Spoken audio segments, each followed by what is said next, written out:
All right, next up is the Arcane Archer Fighter. Very, very cool to see a ranged-based fighter subclass. So it says here, the Arcane Archer studies a unique elven method of archery that weaves magic into attacks to produce supernatural effects. Arcane Archers are some of their most elite warriors among the elves. They stand watch over the fringes of elven domains, keeping a keen eye out for trespassers and using magic-infused arrows to defeat monsters and invaders before they can reach elven settlements. Over the centuries, the methods of these elf archers have been learned by members of the other races who can also balance arcane aptitude with archery. Very, very cool. So the Arcane Archer is a subclass of the fighter, and it gets some very cool abilities. So at level 3, we get arcane arrows. We get 3 of them. This is a resource used to fire an arcane shot, and it is replenished by short or long rest. So you get to choose 3 arcane shot types to learn. There's bursting arrow. Use evocation magic to make your arrow explode on impact and deal an additional 2d6 force damage to targets within 10 feet. There's enfeebling arrow. Use necrotic magic to deal an additional 2d6 necrotic damage. The target must succeed a saving throw or become feeble. There's beguiling arrow. Use enchantment magic to deal an additional 2d6 psychic damage. Target must succeed a saving throw or become charmed. Banishing arrow. Use abjuration magic to potentially banish your target to the Feywild. That can be very useful. Seeking arrow. Use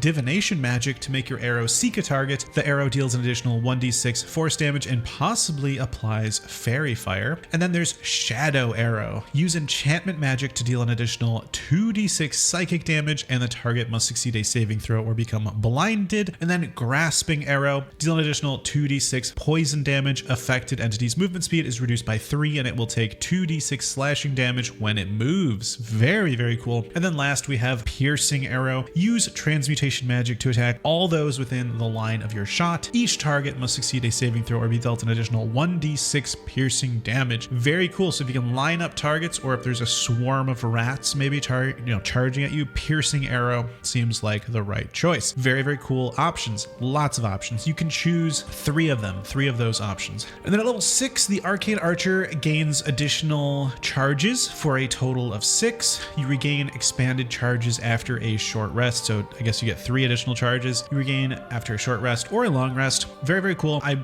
almost feel like the Arcane Archer should be renamed the Titan String Bow Archer. I'm just kidding, even though that bow is incredible.